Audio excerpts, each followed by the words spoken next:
किस टाइप के क्वेश्चंस को हमें एक्सपेक्ट करना चाहिए। और हमें रिकमेंडेड वे है कि ब्रिटिश काउंसिल की वेबसाइट पे आइल्स की शीट्स दी होती हैं। आप रखना चाहिए कि हमें 20 मिनट्स में फर्स्ट टास्क मैक्सिमम 20 मिनट्स में कंप्लीट करना है। This mistakes cost many students a lot of band score. Hello friends, this is me Abdul. Welcome back to my YouTube channel. I hope you are all doing well. So today's video is about the IELTS writing module, as I have uploaded the IELTS reading and IELTS listening modules video in the link above. So if you haven't watched them, go and watch them. And the most anticipated question in my comment section of the IELTS reading video was, please make a video on IELTS writing. So I thought it to make a bit earlier. I was not planning it to make in this week, so I thought it to make earlier so that the students who are preparing for their IELTS exam get to know all the tips and tricks and all the test pattern which are updated in 2023 and which are valuable for getting the higher band and the desired band in the IELTS writing exam. So first of all, I'm gonna give a big shout out to all my followers and all my viewers who are giving that positive feedback to my videos and love and affection towards my videos and your appreciation towards my post. It's very overwhelming for me, so that I am making videos for the viewers and they are giving me support and liking my content. So I believe as a content creator, the most important thing is the feedback from the viewers. I do appreciate all of your comments, all of your Insta DMs in which you tell me about my videos, about my content. The appreciation which I get is overwhelming and it gives me motivation to make more informative videos and do more research on the upcoming topics which I'll upload on my channel. So without wasting any further time, let's begin the video.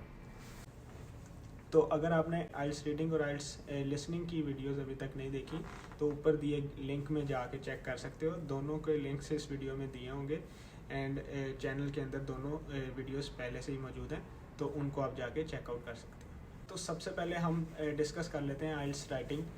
Basically इसका pattern क्या है और ये test हमसे किस तरह का क्या एक्सपेक्टेशन इस टेस्ट में हम कर सकते हैं। तो आइल्स राइटिंग में सिंपली 2 टास्क होते हैं।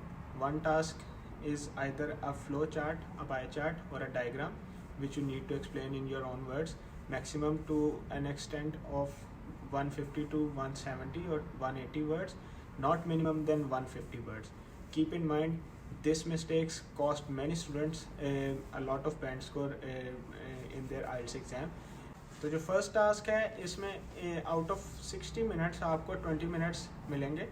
आपको मिलेंगे तो 60 मिनट्स आपने पूरा अचीव करना है 60 मिनट्स में दोनों टास्क। बट जो रिकमेंडेड वे है, जो स्टूडेंट्स को याद रखना चाहिए कि हमें 20 मिनट्स में फर्स्ट टास्क मैक्सिमम 20 मिनट्स में कंप्लीट करना है, because the second task is a bit I would say कि थोड़ा सा वो टफ होगा इससे, तो आपको उस पर थोड़ा सा टाइम ज़्यादा लगेगा। तो आप मेक श्योर करो कि फर्स्ट 20 मिनट्स में फर्स्ट टास्क को आप कंप्लीट करो और अच्छे तरीके से प्रेजेंटेशन स्किल्स को अपनी मैनेज करके इसको कंप्लीट करके सेकंड टास्क पे मूव ऑन कर जाओ। तो सेकंड टास्क में हमें यूजुअली ऐसे दिया जाता है, कुछ इन्फॉर्मेशन दी जाती है जिसमें हमने अपना ओपिनियन देना होता है, जो कि मिनिमम 250 वर्ड्स का होना चाहिए। और इस टास्क को करने के लिए आपको 40 मिनट बहुत होते हैं, 40 मिनट का टाइम मिलता है। यार टेस्ट फॉर्मेट आपको मैंने सारा एक्सप्लेन कर दिया कि फर्स्ट टास्क का क्या है और सेकंड टास्क का क्या है। अब इसका थोड़ा सा आपको मैं इसमें पहले तो बताऊंगा कि जी हमने इसकी प्रैक्टिस कैसे करनी है और हमने क्या क्या चीज़ों को प्रैक्टिस करना है और किन किन चीज़ों को हमने अपने माइंड में रखना है while doing practice for this type of questions.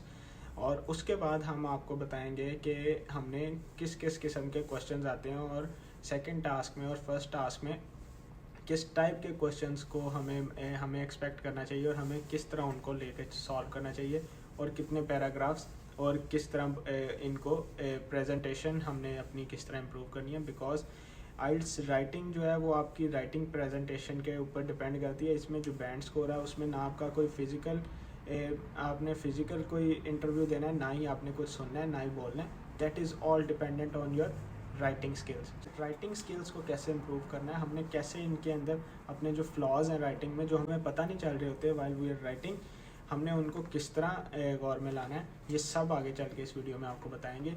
First task की तरफ आ जाते हैं। जैसे मैंने आपको बताया 150 मिनिमम वर्ड्स आपने लिखने हैं। इसकी प्रैक्टिस कैसे करें? जो इसका आइडियल तरीका है ना प्रैक्टिस करने का, कि आपके पास पेपर में टाइम नहीं होगा कि आप 150 वर्ड्स काउंट करो, इतना टाइम किसी के पास नहीं होता और ये बहुत ईजी टास्क है। फर्स्ट जो टास्क है इसमें पेपर में किसी के पास टाइम नहीं है तो जो आपको रिकमेंडेड वे है कि ब्रिटिश काउंसिल की वेबसाइट पे आइल्स की शीट्स दी होती हैं, आप उन शीट्स पे अपनी प्रैक्टिस करो। जो भी आपको टॉपिक्स आप कर रहे हो आप उनको लिखो और उन्हीं शीट्स पे लिखो, जिससे आपको आइडिया हो जाएगा कि मेरे किस पॉइंट तक 150 वर्ड्स कंप्लीट हो रहे हैं। ये बहुत एक सिंपल सा तरीका सुनने में लग रहा होगा, but believe me it makes a lot of difference while writing in your exam room. आप इस चीज़ को फॉलो करो। जितनी भी आपके पास टॉपिक्स हैं आइल्स के फर्स्ट टास्क के, वो आप राइट डाउन कर लो और उन सब की प्रैक्टिस ऑन शीट करो, ना कि किसी ब्लैंक पेपर पे करो, ना किसी रजिस्टर पे करो। उससे आपको पेपर में आइडिया नहीं होगा, क्योंकि जो वर्ड्स हमने काउंट करने होते हैं वो हमने आइडिया से काउंट करने होते हैं 150 वर्ड्स। आप जब शीट पे रोज़ एक एक टॉपिक एक दफ़ा दोबारा लिखोगे तो आपको आइडिया हो जाएगा कि इस पेज के इस पॉइंट तक I am writing well enough, so it's covering my 150 words count. तो ये एक सबसे इम्पॉर्टेंट टिप है वाइल प्रैक्टिसिंग राइटिंग एग्जाम। तो यार जो फर्स्ट टास्क होता है बहुत ही इजी टास्क होता है। इसमें कोई डायग्राम दी गई होगी या पाई चार्ट दिया होगा या किसी फैक्ट्री का आपको फ्लो चार्ट बना के दे देंगे और आपने सिंपली 150 वर्ड्स में अपने वर्ड्स में उसको एक्सप्लेन करना है। इसमें जो आपका एग्जामिनर है वो आपसे क्या एक्सपेक्ट कर रहा है, क्या आपकी थोड़ी सी वोकेबलरी एंड एक्सप्लेनेशन स्किल्स वो देखना चाह रहा है, प्लस कि आप स्पेलिंग मिस्टेक्स करो, आप वोकेबलरी मिस्टेक्स करो, आप सेंटेंस स्ट्रक्चर ना सही बनाओ, फिर आपके मार्क्स कटने के चांसेस हैं। और वही आपने प्रैक्टिस से अपनी इन कमियों को दूर करना है। तो आपको बताया 3 पैराग्राफ्स मैक्सिमम, 3 पैराग्राफ्स आप इसमें लिख सकते हो। फर्स्ट में बॉडी पैराग्राफ में, जिसमें आपने पैराफ्रेजिंग कर देनी है, जो भी आपको मटेरियल दिया गया उसको पैराफ्रेज करके लिख देना है। सेकंड पैराग्राफ थोड़ा सा लेंथी होगा, वो बॉडी पैराग्राफ होगा, और लास्ट पैराग्राफ में आपने कंक्लूजन दे देना। तो इट इज़ दैट सिंपल, इसमें कोई रॉकेट साइंस नहीं है। सेकंड पैराग्राफ के अंदर कोशिश करो कि थोड़े से फैंसी वर्ड्स यूज़ करो, नॉट दैट मच, थोड़ी सी वोकेबलरी अच्छी यूज़ करो। सिंपल वर्ड्स करोगे तो वो थोड़े से एग्जामिनर के माइंड में थोड़ा सा आ जाता है कि बहुत ही सिंपल लैंग्वेज यूज़ कर रहा है। अगर कर सकते हो, अगर आपको उस पर कमांड नहीं है तो go with the simple language. Simply explain करो कि ये फैक्ट्री में ये चीज़ यहाँ बन रही है, इस तरह ये प्रोसेस रन कर रहा है और यहाँ पर आके ये हमें बाय प्रोडक्ट मिल रहा है, ये हमें फाइनल प्रोडक्ट मिल रहा है। इसको बॉडी पैराग्राफ में एक्सप्लेन करके और कंक्लूजन दे। और अगर आप इसको सही से एक्सप्लेन कर देते हो then it will also cover your 150 word count. 3 paragraphs is enough for covering 150 words. तो आप जब इसको लेके चलोगे तो आप जब देखोगे कि आपके 3 पैराग्राफ्स कर दिए आपने, फर्स्ट पैराग्राफ थोड़ा सा स्मॉल है, उसमें पैराफ्रेजिंग कर दी, सेकंड बॉडी पैराग्राफ थोड़ा सा लेंथी है, और लास्ट पैराग्राफ में आपने कंक्लूजन दे दिया। तो आप जब काउंट करोगे तो वो भी आपका वर्ड काउंट भी अराउंड 150-160 बन रहा होगा, जो कि एक आइडियल है आइल्स के फर्स्ट राइटिंग के फर्स्ट टास्क में। तो अब हम चलते हैं सेकंड टास्क की तरफ। Second task is a relatively time taking task. इसमें वो क्या चाहता है आपसे एग्जामिनर, तो आइल्स जिस तरह आइल्स टास्क 1 में हमने वर्ड काउंट अपना ध्यान में रखना है, इसी तरह टास्क 2 में भी हमने अपना वर्ड काउंट को मद्देनज़र रखना है। 250 वर्ड से कम का टास्क नहीं होना चाहिए। Words count should be more than 250, not more than 300। It should be between 250 to 300। तो ये एक आइडियल लेंथ है इसकी सेकंड टास्क की, और इसके लिए आपको 40 मिनट्स दिए होते हैं, जो कि एक एम्पल टाइम है अगर आप इसको ईजिली पढ़ के अच्छे तरीके से उसको एक्सप्लेन कर दो। तो इसमें डिफरेंट टाइप के क्वेश्चन आते हैं, जो कि मैं आपको इसी वीडियो में सारा कुछ बताऊंगा। मैं तकरीबन 3 से 4 किस्म के क्वेश्चन मैक्सिमम वो दे सकते हैं। जो फर्स्ट हमारा जो सबसे ज़्यादा आइल्स एग्जाम में देखने को मिलता है वो आर्ग्यूमेंट टाइप होता है। लाइक कोई भी वो आपको टॉपिक दे देगा, उस पर आपने आर्ग्यू करना है, और ये ईजी टाइप ऑफ क्वेश्चन है। अगर आपको ये आइल्स राइटिंग में आ जाए तो आपने क्या करना है, कोई भी आपको वो टॉपिक दे दे, कोई भी आपको पॉजिटिव नेगेटिव चीज़ बता दे, आपने उस पर आर्ग्यू करना है। आर्ग्यू मीन्स कि आपने उसके पॉजिटिव्स भी बताने हैं, आपने उसके नेगेटिव्स भी बताने हैं। तो कितना इजी हो जाएगा कि आप एक फर्स्ट पैराग्राफ में आप उसका पैराफ्रेजिंग कर दो क्वेश्चन की, जो भी उसने आपको दिया है। सेकंड और थर्ड पैराग्राफ अगर आपका आर्ग्यू टाइप है तो सेकंड में आप उसकी पॉजिटिव्स बता दो, थर्ड बॉडी पैराग्राफ में आप उसके नेगेटिव्स बता दो, and in the end easily आप उसका कंक्लूजन देके आप अपना वर्ड काउंट भी पूरा कर लोगे और इन्फॉर्मेशन भी पूरी हो जाएगी। तो ये जो आर्ग्यूमेंट टाइप्स हैं ये तो बहुत ही ईजी टाइप ऑफ क्वेश्चन है। इसके जो बाकी 3 टाइप्स हैं वो भी बहुत इजी हैं, लेकिन ये रिलेटिवली उनसे ज़्यादा इजी समझा जाता है। सेकंड जो होता है बाइस्ड या अनबाइस्ड ओपिनियंस होते हैं, जिसमें आपको एक साइड को लेके चलना पड़ता है। ये नहीं कि आपने उसके पॉजिटिव्स और नेगेटिव्स बताने हैं। आपको कोई क्वेश्चन दे देगा, कोई इन्फॉर्मेशन दे देगा, and you have to pick one thing and take that and carry it throughout your writing task. जैसे वो बता देगा मोबाइल फ़ोन्स की क्या इंपॉर्टेंस, क्या नेगेटिव एस्पेक्ट्स हैं बच्चों की लाइफ में। तो आपने इसके नेगेटिव एस्पेक्ट्स को लेना है और थ्रू आउट आपने इसका पैराग्राफ इसकी आपने एक्सप्लेनेशन देनी है। इसका जो टेम्पलेट है वो भी सेम है। सबसे स्टार्टिंग में आपने पैराफ्रेजिंग करनी है, सेकंड और third body paragraphs, 2 body paragraphs इसके होने चाहिए। रिकमेंडेड वे है कि 2 बॉडी पैराग्राफ्स मैक्सिमम मिनिमम होने चाहिए, 2 पैराग्राफ्स, और फिर एंड पे जाके कंक्लूजन दे देना।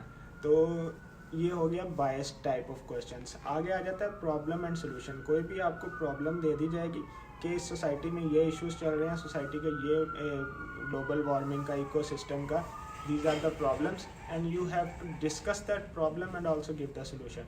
तो ये बेसिकली टॉपिक्स इस तरह के देने का मकसद ही है कि आपके पास ज़्यादा मटेरियल और ज़्यादा लिबर्टी हो to write down more words.